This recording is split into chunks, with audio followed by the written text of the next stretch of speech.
حضرت ابو بکر صدیق نے پانی مانگا تو لوگوں نے دودھ دیا، فرمایا پیچھے کرو، ابو بکر نے نعمتیں چھوڑ دی ہیں۔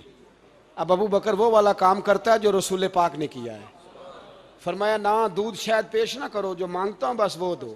حضرت ابو بکر صدیق نے بڑے مالدار تھے، حضرت عمر فاروق رضی اللہ تعالیٰ عنہ کے پاس صحابہ کرام جمع ہو کے آئے، کون سا ایسا شخص ہے جس کی تنخواہ میں اضافہ ہو جائے؟ تو لوگ کہتے ہیں نہیں مجھے نہیں چاہیے، پر ہم نے وہ لوگ دیکھے ہیں۔ حاجی صادق صاحب کو مسجد والوں نے کہا 1000 روپیہ تنخواہ بڑھانی ہے، تو حاجی صاحب کہنے لگے میرا بڑا سونا گزارا ہوتا ہے، مینوں نہیں بڑے نے۔ حضرت سیدنا عمر فاروق رضی اللہ تو صحابہ اکٹھے ہو کے گئے، کہنے لگے عمر حضور کے زمانے میں بظاہر غربت رہی، جناب صدیق اکبر کے زمانے میں غربت، اب تو بڑی ریل پیل ہے، بحرین سے لاکھوں کا مال آتا ہے، آپ کو بڑے بڑے سفیر ملنے آتے ہیں، پر آپ وہی پرانا کرتا اور وہی تامت جو کئی جگہ سے سی آپ نے کئی جگہ سے پھٹی۔ اور حضرت عمر ایک دن عید کی نماز پڑھانے گئے تھے تو ننگے پیر ہی چلے گئے، لوگوں نے کہا جوتا، فرمایا ٹوٹ گیا تھا یار، پہننے کے قابل نہیں تھا، فرمایا ننگے پیر آ گئے ہو لوگ کیا کہیں گے، فرمایا چھوڑو، عمر کے پاؤں ننگے ہیں لیکن عمر کے کردار میں تو کوئی شک نہیں نا، پیر ہی ننگے ہیں نا، کیا ہوا، چھوڑو اس بات کو، کوئی پیار نہیں دنیا داری سے، دولت سے کوئی چکر ہی نہیں۔ حضرت سیدنا عمر فاروق رضی اللہ تعالیٰ عنہ کو صحابہ نے کٹھے ہو کے کہا، یہ ہے امت کے بیدار ہونے کے طریقے جو عرض کر رہا ہوں، کہا جناب آپ اب بڑا مال غنیمت ہے، اور جس طرح ہر صحابی کا حصہ ہے آپ کا بھی حصہ ہے، تو ایک نیا کرتا ہی ڈال لیں آپ خرید کے۔ اب جب مشورہ ہو گیا صحابہ میں تو کہنے لگے عمر سے بات کون کرے گا، نیا کرتا پہننے کی عمر سے بات کس کو برا لگتا ہے جی، نیا کرتا کون بات کرے گا؟ تو حضرت سیدنا علی المرتضیٰ کا انتخاب ہوا، کہنے لگے مولا علی کی بڑی عزت کرتے ہیں، ان سے بڑا پیار کرتے ہیں، ان سے بات کرتے ہیں۔ تو حضرت علی کو بلایا گیا، عرض کی حضور مہربانی فرمائیں، حضرت عمر سے کہے نئے کرتے کے لیے، آپ فرمانے لگے عمر میری بڑی قدر کرتا ہے، بڑی بات سنتا ہے، پر یہ والا کام نہیں میں عمر سے کہہ سکتا، یہ کسی اور سے کہو۔ تو کہنے لگے آپ رہنمائی کر دیں کس کو کہیں؟ تو جناب علی المرتضیٰ فرمانے لگے اگر حضرت عائشہ صدیقہ سے کہو گے تو عمر فوراً مان جائے گا، وہ مومنوں کی ماں ہیں۔ صحابہ حضرت عائشہ کے پاس، اماں جی عمر کو بلائیں، ان کو کہیں، بڑے بڑے سفیر آئے ہوتے ہیں وہی پرانے کپڑے پہن کے بیٹھ جاتے ہیں۔ اللہ اکبر، حضرت عائشہ نے پیغام بھیجا، فرمایا عمر کو بلاؤ۔ عمر فاروق دوڑے ہوئے آئے، پردے کے پیچھے حضرت عائشہ کے پاس گھٹنوں کے بل، اماں جی دیر تو نہیں کر آیا میں آنے میں، حکم ہو، حضور کے گھر سے پیغام آیا، بڑے بڑے سفیروں کو چھوڑ کے بھاگے۔ حضرت عائشہ صدیقہ کہنے لگی عمر دیکھو جائز پیسے ہوں تو اسلام اچھے لباس سے منع نہیں کرتا، اب بڑا بڑا مال آیا ہے، اب تیرا بھی حصہ ہے، تو صحابہ کرام کی خواہش ہے کہ نیا کرتا پہن لو، بڑے بڑے سفیر آتے ہیں، حرج بھی کوئی نہیں، جائز بھی ہے، کو منع نہیں۔ حضرت عمر نے گردن جھکا، جی اماں جی، جی اماں جی، جی اماں جی۔ حضرت عائشہ کہتی ہیں بات ختم ہوئی، عمر نے گردن اٹھائی تو عمر کی داڑھی آنسوؤں سے بھری ہوئی، کہتی ہیں مجھے کہنے لگے اماں جی میں تو صرف مسجد میں دیکھا کرتا تھا، آپ تو مصطفیٰ کو دن رات دیکھتی تھیں، جس طرح کے کرتے آمنہ کے لال نے پہنے ہیں مجھے بھی پہنا دو، میں تیار ہوں، میں پہن لوں گا، میں تیار ہوں، پر جس طرح کے میرے نبی نے پہنے۔ حضرت عائشہ کہتی ہے میں پھوٹ کے روئی، میرا پلو آنسوؤں سے بھر گیا۔ فرماتی ہیں میں عمر کی بات سنتی گئی تو میرا پلو آنسوؤں سے، میں نے کہا عمر تو جا، تو ٹھیک ہے۔ فرماتی ہے عمر فاروق سلام کر کے اٹھے، امیر المومنین چلے گئے، اس کونے میں صحابہ چھپے ہوئے تھے، وہ آئے، کہا اماں جی کیا بات ہوئی؟ تو میں پھر رو پڑی، میں نے کہا کیا بتاؤں، تمہیں پرانے کرتے نظر آتے ہیں، اسے محمد عربی کے جلوے نظر آتے ہیں، اسے رسول اللہ کا رنگ نظر آتا ہے، اسے وہ غلامی نظر آتی ہے۔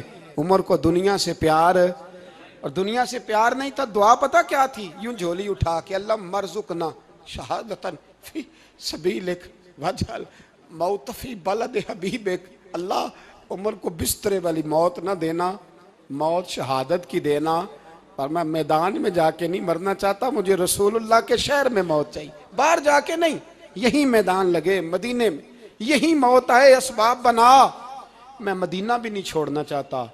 او بھائی ان لوگوں کو نہیں پیار تھا، جناب صدیق اکبر کا وصال ہوا تو زہر کے اثر سے، وہ جو آپ کو زہر لگا تھا، بعض مفسرین نے لکھا ہے کبھی کبھی وہ جو سانپ نے ڈسا تھا تو کبھی کبھی اس کا اثر آتا تھا، بس اللہ نے شہادت دینی تھی کبھی کبھی، ورنہ تو بڑی شفائیں تھیں۔ حضرت عمر شہید، حضرت عثمان، جناب علی، امام حسن، امام حسین، علی اکبر، علی اصغر، حضرت عباس، حضرت سعد بن معاذ، حضرت امیر حمزہ، مصعب بن عمیر۔ میرے محبوب نے تو لسٹ بنائی شہیدوں کی، لسٹ بنائی شہیدوں کی، شہادت سے پیار کیا رسول اللہ صلی اللہ علیہ وسلم کے غلاموں نے، پیار کیا شہادت سے، اسی لیے تو کافر اٹھ نہیں سکا کہ شہادت سے حضرت سعد بن معاذ رضی اللہ تعالیٰ عنہ کو زخم لگ گیا، جنگ سے زندہ آ گئے لیکن زخم ہے، رو کے کہنے لگے محبوبہ سارے شہید ہو گئے میں ایسے ہی رہ گیا۔ حضور نے فرمایا نہیں، رب تجھے بھی شہادت کی موت ہی عطا فرمائے گا۔ اسی زخم میں پردہ ہو گیا۔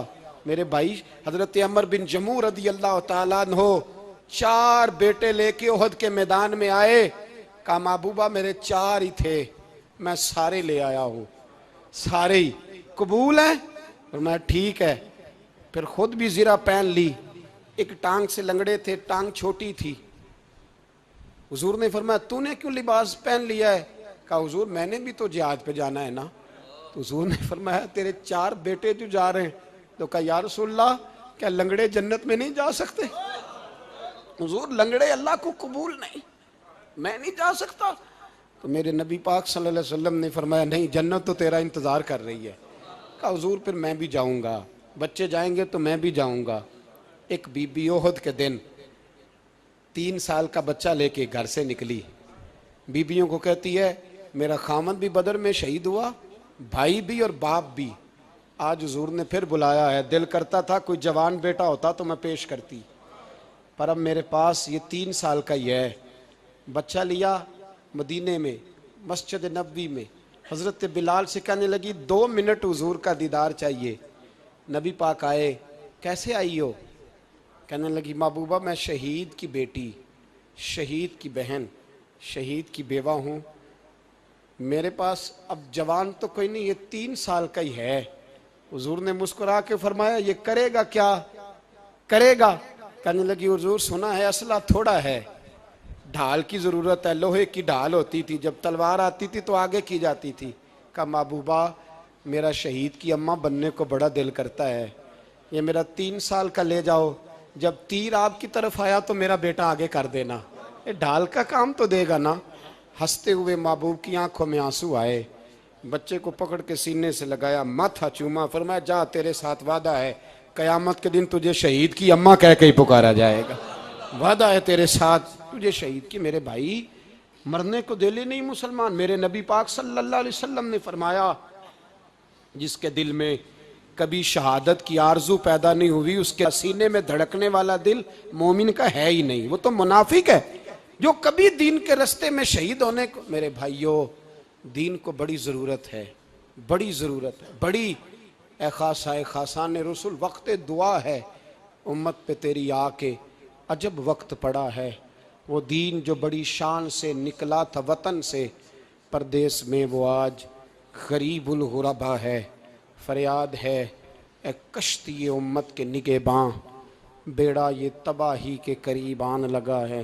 اور ایک شاعر قلم توڑ گیا، کہنے لگا تجھ سے فریاد ہے اے گنبد خضرا والے، تجھ سے فریاد ہے اے گنبد خضرا والے، کعبے والوں کو ستاتے ہیں کلیسا والے، تجھ سے فریاد ہے اے گنبد خضرا۔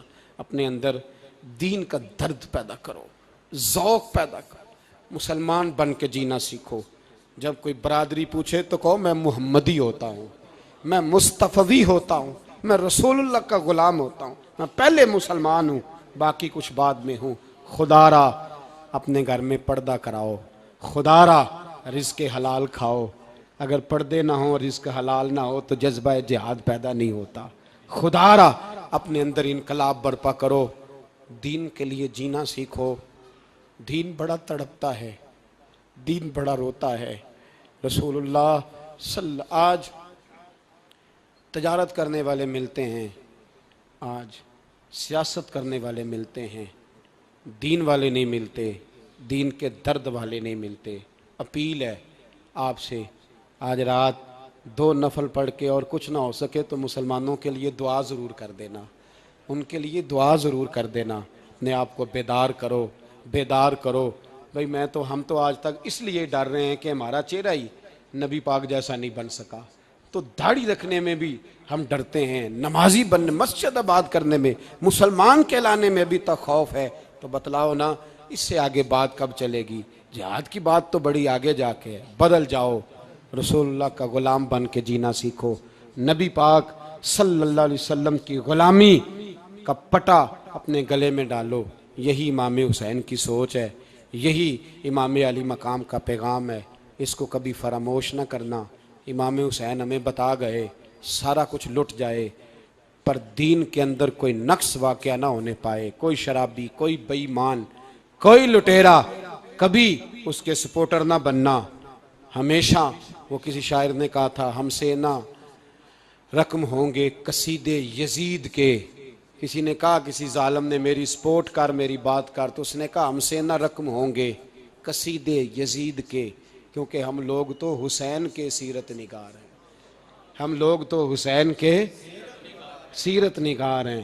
یہ محرم کے جو دن ہے یہ انقلاب کے دن ہے، رونے پیٹنے کے نہیں، انقلاب کے دن، جذبوں کی بیداری کے دن، ظلم کی آنکھوں میں آنکھیں ڈالنے کا جذبہ پیدا کرنے کے دن۔ اس کو اسی رنگ میں لو۔